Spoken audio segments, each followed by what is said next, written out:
नमस्कार, कल्पना voice channel में आप सभी का स्वागत है। आज की हमारी कहानी है बारिश। आरती और राहुल के विवाह को 10 वर्ष पूरे हो चुके थे, लेकिन अब तक भी घर में बच्चों की किलकारियां नहीं गूंजी थीं। राहुल के माता पिता तो बेसब्री से इंतजार कर रहे थे कि कब दादा दादी बनेंगे। आरती और राहुल ने क्या क्या नहीं किया। शहर के बड़े से बड़े डॉक्टर को दिखाया, मंदिरों में जाकर माथा टेका, लेकिन भगवान उनकी पुकार सुन ही नहीं रहा था। इसी तरह एक वर्ष और गुजर गया। धीरे धीरे निराशा और उनके जीवन में गृह प्रवेश करने लगी। अड़ोस पड़ोस के छोटे छोटे बच्चों को देखकर आरती का मन भी ललचा जाता। कोई उसे भी माँ कहकर बुलाए, कोई उसकी गोद में आकर लिपट जाए, वह भी अपने आंचल में लेकर किसी नन्हे को दूध पिलाए। आरती उदास रहने लगी, जो राहुल महसूस कर रहा था, और उसकी उदासी का कारण भी वह जानता ही था। राहुल सोच रहा था कि आरती को संभालना होगा। यदि अभी भी उसे बच्चे की खुशी नहीं मिली तो वह मानसिक तौर से बीमार हो जाएगी। रात भर राहुल सो ना पाया, यह सोचते हुए कि क्या करूं। वह तो अपना दुख सहन कर लेता था, लेकिन आरती नहीं कर पा रही थी। तभी लेटे लेटे राहुल के मन में विचार आया, क्यों ना वे लोग किसी बच्चे को गोद ले लें। आरती से पूछने से पहले वह उठकर अपने पापा मम्मी के कमरे में गया और आवाज़ लगाई, माँ उठो ना। राहुल को अपने कमरे में इस वक्त देखकर साधना घबरा गई। घबराई हुई आवाज़ में उसने पूछा, क्या हुआ राहुल, सब ठीक तो है ना। तब राहुल ने कहा, माँ मुझे आप लोगों से बहुत ही खास मसले पर चर्चा करनी है। पापा को भी उठाओ। उसके पापा सुमित तो जाग ही रहे थे। यह सुनते ही वह उठकर बैठ गए और उन्होंने कहा, बोलो राहुल, क्या बात करना चाहते हो। आरती अभी सो रही है, मैं उसकी गैर हाजिरी में यह बात करना चाहता हूँ। हाँ बोलो राहुल। पापा, हमारी शादी को 10 साल पूरे होने को आ गए, परंतु हम अभी तक आप लोगों को दादा दादी बनने का सौभाग्य न दे पाए। सब कुछ करके अब हम हार गए। मैं तो फिर भी ऐसे ही जी लूँगा, लेकिन मुझे आरती की चिंता रहती है। उसका उदास चेहरा देखकर मैं भी दुखी हो जाता हूँ। मुझे डर लगता है ऐसे में कहीं उसे मानसिक बीमारियां न घेर लें। मैं चाहता हूँ कि अब हमें कोई बच्चा गोद लेना चाहिए।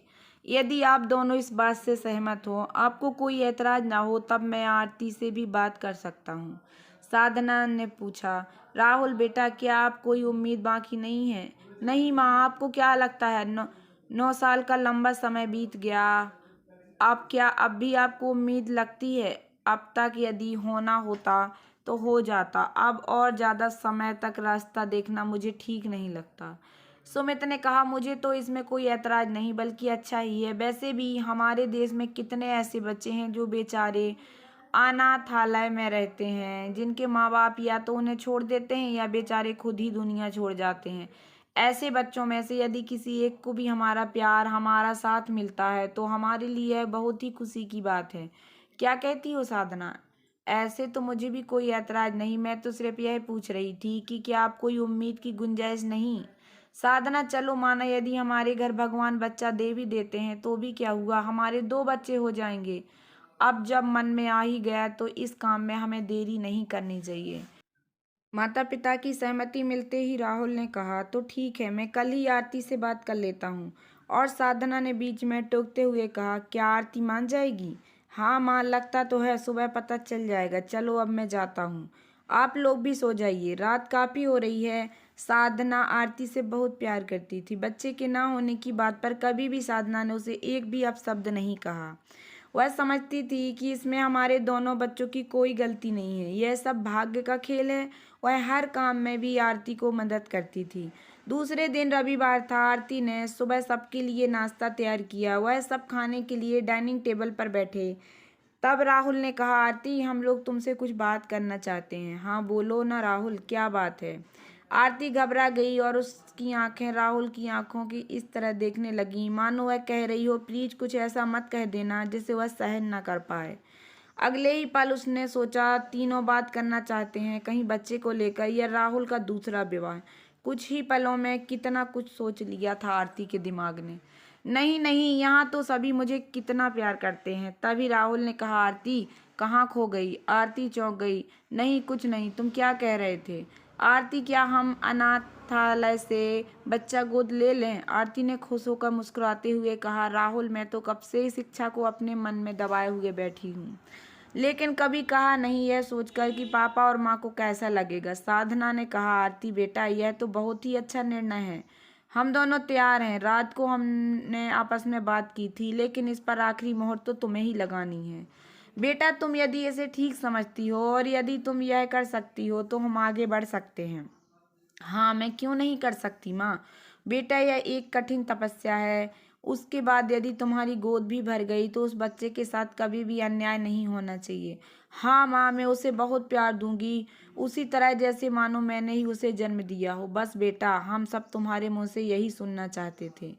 आरती की प्यासी आंखों में आंसू छलक आए। उसे देखकर सभी भावुक हो गए। आरती ने अपने आंसू पोंछते हुए सभी को चाय देने के लिए केतली हाथ में उठाई। उस समय आरती के हाथ कांप रहे थे। उसके हाथ से केतली लेते हुए साधना ने कहा, लाओ बेटा, मैं देती हूँ। चाय की चुस्कियां लेते हुए अब उसके बीच यह सलाह मशवरा चल रहा था कि लड़का गोद लें या लड़की। आरती ने कहा, मुझे तो कुछ भी चलेगा, बेटा हो या बेटी, बस मेरी गोद सूनी ना रहे। राहुल ने कहा, मैं बेटे बेटी में कोई फर्क नहीं समझता, फिर भी मेरी इच्छा है कि हम बेटा लेकर आएं। टेबल से सामान उठाते हुए साधना ने पूछा, क्यों बेटा ही क्यों चाहिए? चाय की आखिरी चुस्की लेते हुए राहुल ने कहा, माँ, मैं ऐसा इसलिए कह रहा हूँ क्योंकि बेटी की शादी कैसे परिवार में होती है, कैसा जीवन साथी मिलता है, बहुत ही चिंता का विषय होता है। आज भी दहेज के लिए लोग मुंह फाड़े खड़े ही रहते हैं। मॉडर्न हो गए हैं सारे, पर दहेज प्रथा का साथ ना छोड़ पाए। यदि ऐसा कुछ घट जाता है तो फिर उस बच्ची का जीवन संकटों के बीच घिर जाता है। वह बच्ची फिर कभी पहले जैसी खुश नहीं रह पाती। यह सुनते ही आरती घबरा गई और उसके हाथ से चाय टेबल पर छलक गई। मेज पर गिरी चाय को साफ करते हुए उसने कहा, नहीं बाबा, मुझे भी डर लगता है, हम तो बेटा ही लेंगे। अंततः इसी निर्णय पर सभी की मोहर लग गई कि बेटा लेकर आएंगे। दूसरे दिन सुबह नहा धोकर तैयार होकर आरती और राहुल अनाथ आश्रम पहुंच गए। वहां का पूरा मुआयना करने के बाद वह बहुत से बच्चों से मिले जो थोड़े बड़े हो चुके थे। आरती ने राहुल से कहा, राहुल, मुझे ऐसा बच्चा चाहिए जिसे मैं अपनी गोदी में लिटा सकूं, बोतल से उसे दूध पिला सकूं। छोटे शिशु की तलाश में वह दोनों वहां से निकल गए। अपनी कार में बैठते हुए आरती ने कहा, राहुल, मैंने गूगल पर सर्च किया है। कुछ ही दूरी पर एक दूसरा अनाथ आश्रम है जिसका नाम बारिश है। चलो ना, वहाँ चलते हैं। ठीक है, वहाँ भी चलकर देख लेते हैं। हो सकता है वहाँ हमें हमारा बारिश मिल जाए। बारिश अनाथ आश्रम पहुंचकर उन्होंने रिसेप्शन पर अपनी एंट्री करवाई। अनाथ आश्रम के नियम कानून बड़े ही सख्त होते हैं। कोई भी बिना इजाज़त के अंदर नहीं जा सकता। आखिर बच्चों की सलामती का प्रश्न होता है। राहुल अपने दस्तखत कर ही रहा था कि एक नवजात शिशु के रोने की आवाज़ उनके कानों में आई। आरती उस तरफ देखने लगी जिस ओर से यह आवाज़ आ रही थी। उसने पूछा, मैडम, यह आवाज़? हाँ मिसेज आरती, यह हमारे यहाँ कल ही नया बालक आया, मुश्किल से 4-5 दिन का ही होगा। कोई हमारे यहाँ रात को छोड़ गया था। क्या मैं उसे देख सकती हूँ? बिल्कुल देख सकती हैं। सुधा, जाओ, इन्हें अंदर लेकर जाओ और इन्हें बच्चों से मिलवा दो। जी मैडम जी। आइए मैडम अंदर। सर, हाँ चलो, आरती ने कहा। वहां पहुंचते से जैसे ही आरती ने उस बच्चे को देखा, उसके मुंह से अपने आप ही निकल गया, राहुल, बस मुझे यही बच्चा चाहिए, मुझे और कुछ नहीं देखना। ठीक है आरती, जैसी तुम्हारी इच्छा। उसके बाद उन्होंने वहां की संचालिका से बात की। राहुल ने कहा, मैडम, हमें यह बच्चा चाहिए। संचालिका ने कहा, यह बच्चा कल ही आया है, हमें 15-20 दिन लग जाएंगे इसे आपको देने में। हाँ ठीक है, आप अपनी तरफ से पूरी कार्यवाही कर लीजिए। हमें क्या क्या करना है वह भी बता दीजिए। हाँ हाँ, आप यह फॉर्म भर दीजिए और नीचे आप दोनों को हस्ताक्षर करने होंगे। जी ठीक है। सभी औपचारिकताएं पूरी होने के बाद आरती ने पूछा, क्या मैं हर रोज मेरे बच्चे से मिलने आ सकती हूँ? देखिए आरती जी, हमें उससे कोई ऐतराज नहीं है, बस हम 15 दिन इसलिए कह रहे हैं ताकि कहीं कोई अपना बच्चा कहकर इसे लेने ना आ जाए, वरना आपको ज़्यादा तकलीफ होगी। माथे पर आई सिकन को नज़रअंदाज करते हुए आरती ने कहा, नहीं नहीं, प्लीज़ आप मुझे अनुमति दे दीजिए। ठीक है, आपकी इतनी इच्छा है तो आप आ सकती हैं। मैं तो सिर्फ इसलिए कह रही थी कि कहीं आपको बाद में दुख ना हो। कुछ नहीं होगा, यदि लेना होगा तो कोई उसे इस तरह छोड़ता ही क्यों। खैर 20 दिन निकल गए और बच्चा आरती और राहुल को सौंप दिया गया। आरती ने प्यार के साथ उस बच्चे को उठाकर अपनी बाहों में समेट लिया। इस समय उसे ऐसी अनुभूति हो रही थी मानो उसकी झोली में भगवान ने दुनिया भर की सारी खुशियां बटोर कर डाल दी हों। प्यार उमड़ उमड़ कर आ रहा था।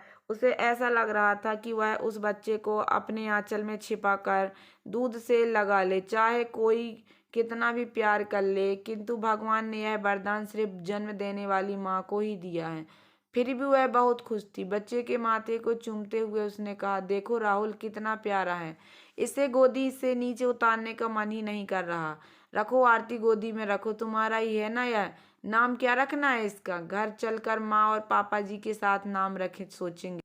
ठीक है। बच्चे को लेकर खुशी खुशी अपने घर आ गए। इस समय आरती माँ तत्व प्रेम से सरोबार हो रही थी। वह घर पहुंचे तो साधना ने आरती की थाली लेकर उस बच्चे और आरती का स्वागत किया। आरती उतर कर वह उन्हें अंदर लेकर आई।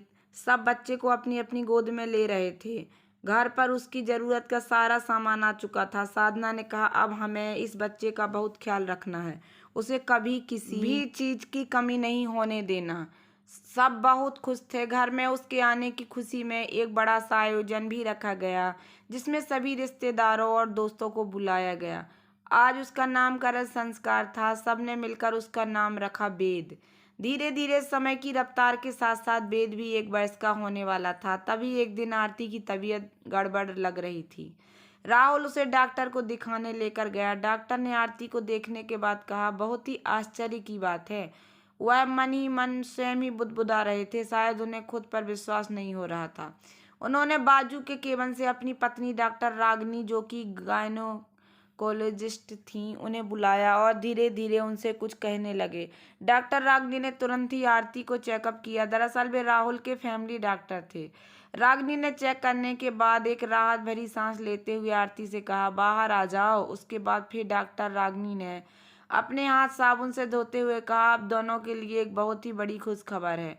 क्या हुआ डॉक्टर? राहुल और आरती ने, जो सपने में भी सोचना बंद कर दिया था, ऐसी खबर डॉक्टर ने उन्हें सुनाते हुए कहा, आप दोनों अपना दिल थाम कर सुनना है। आरती माँ बनने वाली है। यह चमत्कार कैसे हो गया भगवान ही जाने। पिछले 11 साल में अब तो कोई उम्मीद ही नहीं बची थी। उस समय आरती और राहुल इस खबर को सुनकर खुश होने से ज्यादा आश्चर्यचकित हो रहे थे। उन्हें समझ नहीं आ रहा था कि कैसे रिएक्ट करें। तभी डॉक्टर रागनी ने उनके हाथों में मिठाई का डब्बा देख लिया और मुस्कुराते हुए कहा, आरती, मिठाई? क्या तुम जानती थी? नहीं डॉक्टर, यह मिठाई तो मेरे बेटे के घर आने की खुशी में है। बेटे के? कौन सा बेटा? अपने मोबाइल से वेद की तस्वीर दिखाते हुए उसने कहा, डॉक्टर यह देखिए, हमने इसे अनाथ आश्रम से गोद लिया है। और देखिए ना, इसे आने को अभी वर्ष भी पूरा नहीं हुआ है और इसके कदम ऐसे शुभ पड़े कि यह तो बहुत ही खुशी की बात है। आरती, तुम दोनों ने बहुत ही नेक काम किया है। शायद इसीलिए भगवान ने तुम्हारी झोली में एक और संतान दे दी। उसके बाद डॉक्टर रागनी ने कुछ मिठाइयाँ और बहुत सारी हिदायतें देकर उन्हें कहा, ऑल द बेस्ट आरती, अपना ख्याल रखना। डॉक्टर, सब ठीक तो है ना? राहुल ने प्रश्न किया। फिलहाल तो सब ठीक ही लग रहा है। हर माह चेकअप के लिए आते रहना होगा। ठीक है डॉक्टर, थैंक यू। कहते हुए राहुल ने आरती के हाथ से मिठाई का डिब्बा लेकर डॉक्टर को दे दिया और कहा, यह हमारे बड़े बेटे के घर आने की खुशी में है। डॉक्टर, बाहर निकलते समय आरती और राहुल बहुत खुश थे। उन्होंने एक दूसरे को देखा पर बोल कुछ भी न पाए। घर जाकर उन्होंने अपनी माँ और पापा जी को यह गुड न्यूज़ सुनाई। यह ऐसी खबर थी जिस पर एकदम से यकीन करना मुश्किल था। साधना ने अचरज भरी नजरों से कहा, क्या तुम सच कह रही हो? हाँ माँ, बिल्कुल सच है। सभी की खुशियों का ठिकाना न रहा। वेद को चूमते हुए साधना ने कहा, कितना किस्मत वाला है तू, तुझे अकेले न रहना पड़े। इसका इंतजाम आते से ही कर दिया। कितने अच्छे कदम लेकर घर में आया है। अब तो आरती की देख रेख में पूरे समय साधना लगी ही रहती। उसके खाने पीने से लेकर दवा तक हर चीज का ख्याल वही रखती, बिल्कुल अपनी बेटी की तरह। आरती पूरे 9 माह तक स्वस्थ रही। किसी तरह की कोई परेशानी के साथ टकराव नहीं हुआ और यह 9 माह का समय भी बीत गया। आरती को प्रसव पीड़ा शुरू होते ही तुरंत उसे अस्पताल लाया गया। राहुल और घर के सब लोग आज थोड़े से तनाव में थे कि क्या होगा, कैसे होगा, सब ठीक से तो हो जाएगा ना। इसी तरह के कई सवालों से घिरे इंतजार कर रहे थे कि कब डॉक्टर आकर उन्हें अच्छी खबर सुनाएंगी। लगभग 7 घंटे के लंबे अंतराल के बाद डॉक्टर आई और कहा, बधाई हो, बेटी आई है। यह खबर उनके कानों को उस मुख का आभास करा गई जिसकी उन्होंने आशा ही छोड़ दी थी। सब कुछ सामान्य था, इसलिए जल्दी ही उन्हें अस्पताल से छुट्टी मिल गई। साधना ने बच्ची को गोदी में उठाकर चूमते हुए कहा, क्यों न इसका नाम हम बेदा रख दें। वेद और बेदा दोनों भाई बहन ही जोड़ी बहुत अच्छी रहेगी। बेदा नाम सुनते ही आरती ने कहा, अरे वाह माँ, आपने एक बार में ही इतना प्यारा नाम बता दिया कि अब और सोचने की जरूरत ही नहीं है। एक वर्ष के अंदर 2 बालक, एक बेटा और एक बेटी को पाकर राहुल का परिवार पूरा हो गया। वे सब दोनों बच्चों को मिलकर एक जैसा प्यार दे रहे थे, एक जैसे संस्कार दे रहे थे। धीरे धीरे समय आगे चलता गया, बच्चे बड़े होते गए। दोनों भाई बहन में बहुत ज्यादा बनती थी। एक दूसरे के बिना वे रहते ही नहीं थे। मस्ती, लड़ाई झगड़ा, प्यार दुलार सब कुछ चलता रहता था। बेदा को बेद हमेशा छोटी कहकर ही बुलाता था। स्कूल की पढ़ाई पूरी करने के बाद कॉलेज। बेद और बेदा में केवल एक ही क्लास का अंतर तो था। कॉलेज में पहुंचते ही बेदा को स्कूटर और बेद को बाइक मिल गई। उनके पास कभी किसी चीज़ की कमी नहीं होती। बेद का ग्रेजुएशन भी पूरा हो गया, वह कंप्यूटर इंजीनियर बन गया। इसी बीच उसने कई कॉम्पिटिटिव परीक्षाएं भी दी थी, कई जगह इंटरव्यू भी दिए थे। उसे एक कंपनी में नौकरी मिल गई। उसे अब जापान जाना था। वह बहुत खुश था। पूरा परिवार भी उसके लिए बहुत खुश था। बस यदि दुखी थी तो छोटी। वह वेद को अपने से दूर जाते देखकर अपने अकेलेपन से घबरा रही थी। वह वेद को बहुत चाहती थी। हमेशा दोनों साथ साथ ही तो रहते थे। एक दिन उसने कहा, वेद भैया, अब तुम हमेशा हमेशा के लिए हमसे दूर चले जाओगे। वहां जाकर फिर कोई हमेशा के लिए वापस नहीं आता। बस 2-4 दिन या 2-4 हफ्ते के लिए ही तुम भी आओगे। मैं तुम्हारे भविष्य और सफलता के लिए बहुत खुश हूँ, लेकिन इस दूरी के कारण बहुत दुखी हूँ। अरे पगली, वहाँ सेटल होने के बाद तुझे और माँ पापा को भी वहाँ बुला लूंगा। माँ पापा जी वहाँ आकर क्या करेंगे? वे दोनों अपनी मिट्टी छोड़कर कभी नहीं जाएंगे। हाँ, घूमने जरूर आ जाएंगे, पर हमेशा रहने के लिए कभी तैयार नहीं होंगे। हाँ, तू ठीक कह रही है, पर इतना अच्छा अवसर मिला है तो जाना तो चाहिए ना। हाँ बिल्कुल, यह बात तो सही है। सभी को कहाँ ऐसे सुअवसर मिलते हैं। बेद की जाने की तैयारियां जोर शोर से चल रही थीं। राहुल, आरती और छोटी सब उसे मदद कर रहे थे। रात काफी हो गई थी। अब बेद के अलावा सभी सो चुके थे। बेद अपने कुछ सर्टिफिकेट ढूंढ रहा था। तभी वह उस कमरे में गया जहां वह यदा कदा ही जाता था। यहाँ राहुल की अलमारी में केवल उसकी ही फाइलें रहती थी। बेद ने सोचा शायद पापा जी ने उसके सर्टिफिकेट वहां रख दिए होंगे। ऐसा सोचकर उसने वह अलमारी खोली और ढूंढने लगा। तब उसे एक फाइल मिली जिसमें से उसे वह कागजात मिल गए जिसमें उसे अनाथ आश्रम से गोद लिया गया था। उन्हें देखकर वह हैरान रह गया। उसे अपनी आंखों पर विश्वास ही नहीं हो रहा था। न जाने कितनी बार उसने उस कागज को उलट पुलट करके देखा, कितनी बार पढ़ा। उसे ऐसा लग रहा था मानो उलट पलट कर देखने से वह कागज बदल जाएंगे, किंतु यह वो सच्चाई थी जो कभी मिट नहीं सकती थी। उसके बाद नम आंखों के साथ वेद ने उन्हें वैसे के वैसे ही वापस रख दिया। वह नम आंखों के साथ उन कागजों को वहीं रखकर अपने कमरे में वापस आ गया। अपने कमरे में वापस आकर वेद चुपचाप बिस्तर पर लेट गया। जब से उसने होश संभाला तब से लेकर अब तक के न जाने कितने ही पल उसकी आंखों में दृष्टिगोचर हो रहे थे। इतना प्यार, इतना दुलार, बिल्कुल छोटी की तरह। माँ पापा ने कभी छोटी और उसमें अंतर ही नहीं किया। वह सोच रहा था यदि वह यहाँ से बाहर निकल गया तो माँ पापा जी अकेले हो जाएंगे। छोटी तो आज है, कल ससुराल चली जाएगी, उसके बाद उसका क्या होगा? तभी घर के बाहर के दरवाजे को जोर जोर से खटखटाने की आवाज आने लगी। वेद जाग रहा था। वह तुरंत ही उठकर गया और दरवाजा खोला। सामने सुनीता आंटी घबराई हुई खड़ी थीं। उनको देखते ही वह बोला, बेटा तुम्हारे अंकल को हार्ट अटैक आया है। घर पर और कोई तो है ही नहीं, तुम जल्दी चलो प्लीज। अरे हाँ आंटी, आप चिंता मत करो, कहते हुए वेद ने राहुल और आरती को आवाज लगाई। माँ पापा जल्दी उठो, प्रकाश अंकल को हार्ट अटैक आया है। वे दोनों भी उठ गए और वे सुनीता के साथ उसके घर पहुंचे। वेद ने अपनी कार निकाली और अस्पताल में फोन भी कर दिया। बीच रास्ते तक वेद उन्हें ले गया। वहीं पर आधे रास्ते में उन्हें कार से निकालकर एम्बुलेंस में डाल दिया, अस्पताल ले गए। यह सब इतनी तेजी से हुआ सिर्फ इसलिए डॉक्टर प्रकाश की जान बचा पाए। सुनीता धन्यवाद के मीठे शब्द बोलते जा रही थी। उसने कहा, वेद बेटा, आज जो तुम ना होते तो मैं अकेली क्या करती।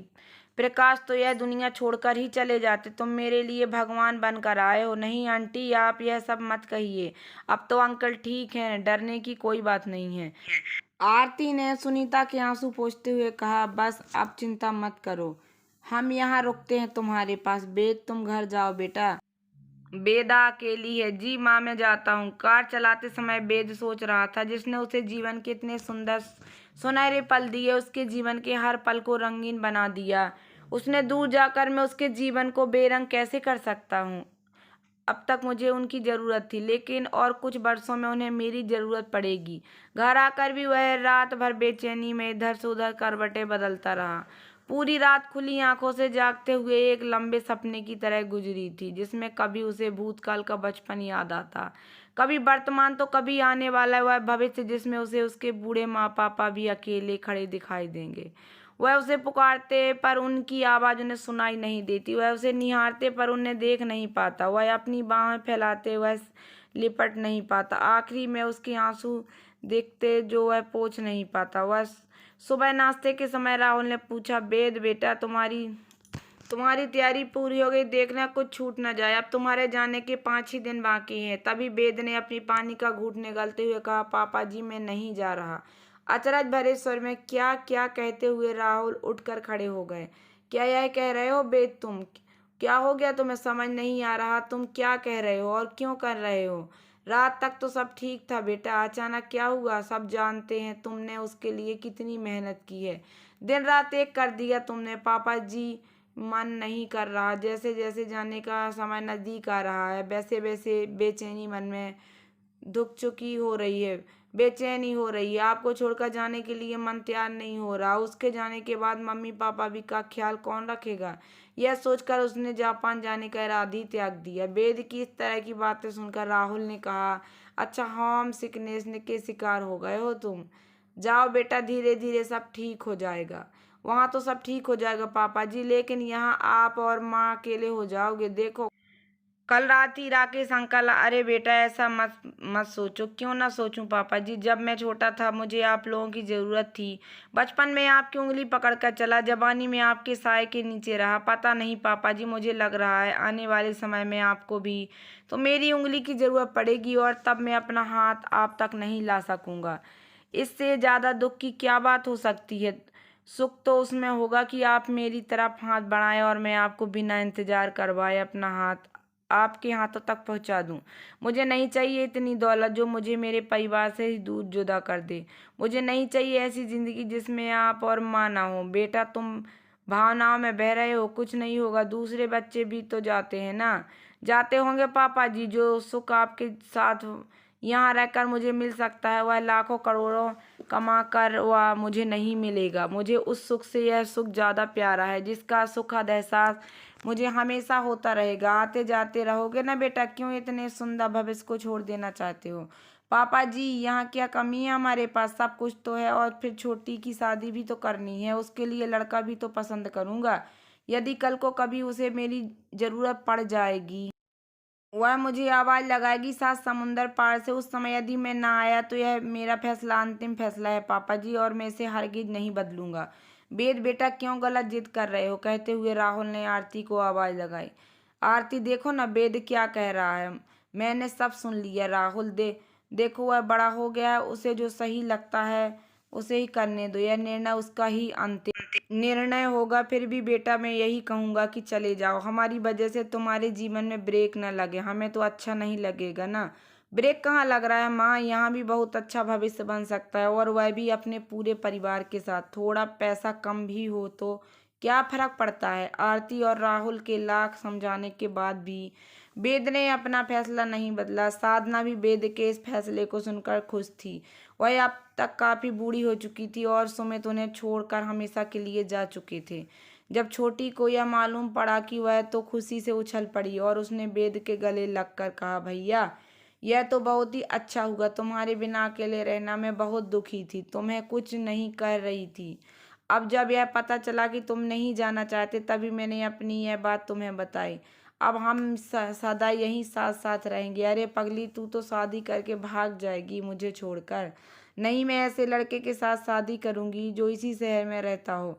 ठीक है, तो मैं इसी शहर में तेरे लिए तेरा हीरो ढूंढूंगा। रात में जब आरती और राहुल अपने कमरे में सोने के लिए गए तब राहुल ने कहा, आरती, आज मुझे वह दिन याद आ रहा है जब छोटे से नन्हे बेद को हम घर ले आए थे और तुम्हारी सूनी गोद में लेटा कर अपनी किलकारियों से उसे भर दिया था। तुम्हारे आंचल में हंसता खेलता छुपता छोटा सा हमारा बेद कैसे कदम लेकर आया कि हमारा परिवार जो एक बेटी की कमी महसूस कर रहा था, वह इच्छा भी हमारी पूरी हो गई। हमारा परिवार उसके आने के बाद भी पूरा हुआ।